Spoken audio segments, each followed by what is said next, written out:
ओम शांति। आज हम 3 फरवरी 76 की अव्यक्तवाणी सुनते हैं। आज की वाणी का सार है धर्म और कर्म का कंबाइंड रूप।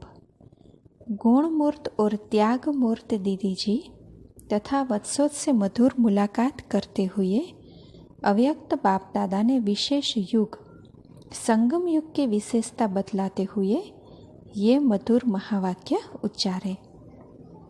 आजकल की दुनिया में धर्म और कर्म दोनों ही विशेष गाए जाते हैं। धर्म और कर्म ये दोनों ही आवश्यक हैं, लेकिन आजकल धर्म वाले अलग, कर्म वाले अलग हो गए हैं।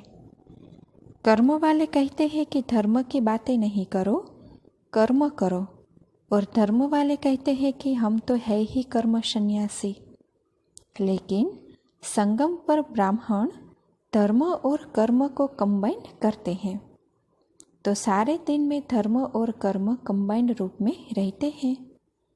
धर्म का अर्थ है दिव्य गुण धारण करना। सब प्रकार की धारणाएं ज्ञान स्वरूप की, दिव्य गुणों की व याद स्वरूप की धारणा। कोई भी धारणा उसको धर्म कहते हैं।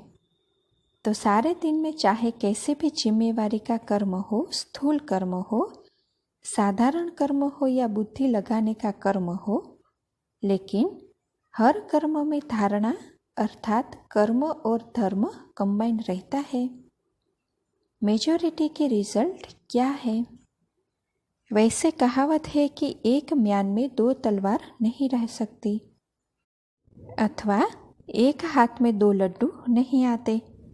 लेकिन संगम पर असंभव बात ही संभव हो जाती है। यहाँ एक ही समय में दोनों बातें साथ साथ है। धर्म भी हो और कर्म भी हो, इसका ही अभ्यास सिखलाते हैं। तो संगम युग विशेष युग है, इसीलिए विशेष है क्योंकि जो विशेषताएं और युगों में नहीं हो सकती, वह सब विशेषताएं संगम पर होती है। इसीलिए इसको विशेष युग कहते हैं। तो जो इस बात के कंबाइंड रूप में अभ्यासी है, वही कंबाइंड रूप संगम का बाप और बच्चा और प्रारब्ध का श्री लक्ष्मी और श्री नारायण, इन दोनों में कंबाइंड रूप के अनुभवी बन सकते हैं व अधिकारी बन सकते हैं। तो दोनों ही साथ साथ रहते हैं।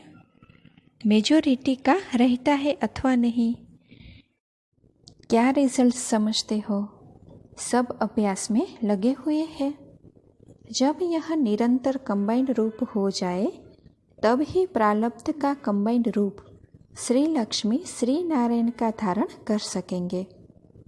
कर्म में यदि धर्म कंबाइंड नहीं, तो साधारण कर्म रह गया ना। इसीलिए हर कर्म में धर्म का रस भरना चाहिए। यह चेक करना पड़े कि धर्म और कर्म दोनों साथ साथ है, अथवा धर्म को किनारे कर कर्म कर रहे हैं, या धर्म के समय कर्म को किनारे तो नहीं कर देते हैं।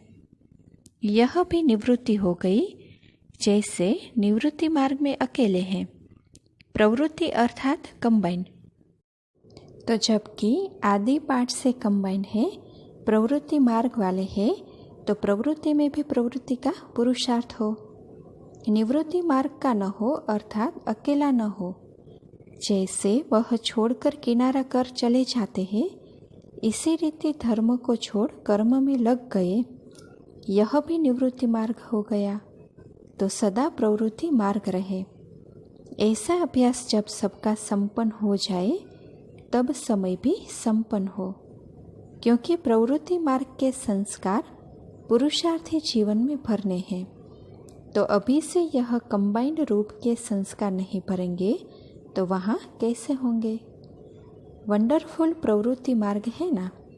धर्म और कर्म का प्रवृत्ति मार्ग कहो या कर्म और योग का प्रवृत्ति मार्ग कहो, बात एक ही हो जाती है। अच्छा, ओम शांति।